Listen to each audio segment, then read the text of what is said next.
देश के सामने, दुनिया के सामने, और दूध का दूध, पानी का पानी हो गया। आप नोट करो, बीजेपी के एक नेता ने आमतौर से हर चीज पर टिप्पणी करते हैं। मेरे प्रेस कॉन्फ्रेंस पे बीजेपी के एक नेता ने बयान नहीं दिया, मोदी जी ने एक शब्द नहीं बोला, अमित शाह ने एक शब्द नहीं बोला। जब चोर को पकड़ा। जिस प्रकार से एक यात्रा चल रही है बिहार में, और उस यात्रा में जिस प्रकार की भाषा का प्रयोग हो रहा है, बड़े दुख के साथ इस प्रेस कॉन्फ्रेंस को मैं संबोधित कर रहा हूं। दुख के साथ इसलिए क्योंकि स्वाभाविक है, लोकतंत्र में एक मर्यादा होता है।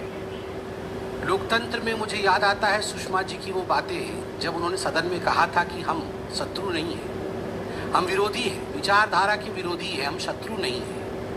और किस प्रकार की भाषा का प्रयोग हमारे नेता करते रहे, ये हमने देखा है। और आज जब भाषा की मर्यादा तार तार हो रही है, आज जब माननीय प्रधानमंत्री जी और प्रधानमंत्री जी की 100 वर्ष की माँ, जो आज हमारे बीच में नहीं है, जिनका लगभग 100 वर्ष की आयु में स्वर्गारोहण हुआ, उनके ऊपर जिस प्रकार की कटुता, जिस प्रकार की अश्लीलता और जिस प्रकार की भाषा का प्रयोग किया गया है, मुझे लगता है शर्मसार आज उस पार्टी को होना चाहिए जो पार्टी कभी अपने आप को भारत में स्वतंत्रता संग्राम से जोड़ती थी। वह बहुदलीय जो बवाल बहादुर लोग हैं, उनका बिहार में भी बंटाधार होगा। अब इस तरह के बेबुनियाद बतंगड़ और बवंडर के जरिए ये जो बहुदलीय बकवास बहादुर और बवाल बहादुर लोग हैं, उनको लगता है कि उनका कोई बेड़ा पार होगा, तो बेड़ा पार नहीं होगा बल्कि बंटाधार होगा। क्योंकि आपने स्थिति ये हो गई है कि न खाता न बही, जो सामंती सुल्तान कहे वही सही। आप जो है वो लोकतंत्र पे सवाल खड़े कर देंगे, लोकतांत्रिक मूल्यों मर्यादाओं पे सवाल खड़े कर देंगे, प्रजातंत्र पे सवाल खड़े कर देंगे, और उन्हें ये पिटे हुए जो परिवार तंत्र के प्राणी हैं, वो प्रजातंत्र पर प्रहार करके कोई अपना उद्धार कर पाएंगे, तो ये उनकी गलतफहमी है। क्योंकि आप जो है वो देखिए, जहाँ तक सवाल है, जीत का अपना एक ग्लैमर होता है, लेकिन हार का ग्रेस होता है। कोई भी जीत और हार परमानेंट नहीं होती। आपने जो है वो 6 दशकों तक एक छत्र देश पे राज किया है। कभी किसी ने नहीं कहा कि नेहरू जी से लेके, इंदिरा जी से लेके, राजीव गांधी जी से लेकर या सोनिया जी के समय में भी जो था, जो है वो आप 50%, 55%, 40%, 45% वोट पाते थे। किसी ने नहीं कहा कि आपने वोट का डाका डाल करके आपने सरकार चलाई है, आपकी सरकार जो है वो डाके की सरकार है, चोरी की सरकार है। किसी ने नहीं कहा। सभी ने जो है वो जनादेश का सम्मान किया। आप जो 2014 से लेकर अब तक जनादेश के अपमान करने में जुटे और डटे हुए हैं, और इसीलिए आपको जो है वो जनता जनादेश नहीं दे रही है।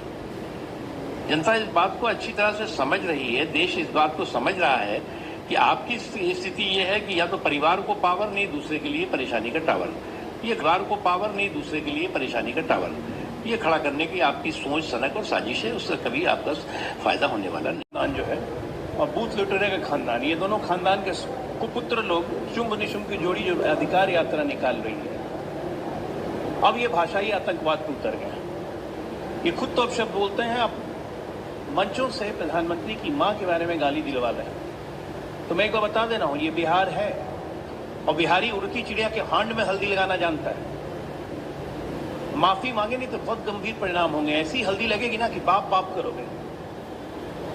ये मानसिक विक्षिप्तता की निशानी है कि गाली गलौज पे उतरना, अपशब्द बोलना, जनता में ताकत नहीं है, साख नहीं है, क्रेडिट नहीं है, अपनी बातों को खुद नहीं समझ सकते हैं, तो गाली दिलवा दें।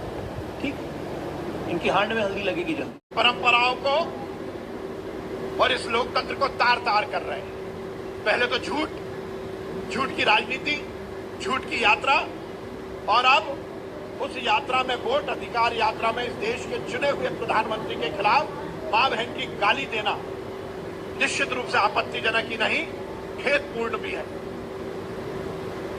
नरेंद्र मोदी जी किसी के रहमो करम से प्रधानमंत्री नहीं बने। इस देश की 130-135 करोड़ जनता ने उन्हें प्रधानमंत्री बनाया है। वो वैश्विक नेता है, पूरी दुनिया उनका सम्मान करती है, और राहुल गांधी इस तरह से उनका अपमान कर रहे हैं। इस देश में ये परंपरा नहीं रही। आप मां बहन की गाली दोगे, आप अशब्द टिप्पणी करोगे, और वो यात्रा जिसका नेतृत्व स्वयं राहुल गांधी कर रहे हैं, उसके मंच से प्रधानमंत्री जी को गाली दी जा रही है, और अभी तक 24 घंटे के बाद भी कोई इस बात में खेद नहीं व्यक्त किया गया।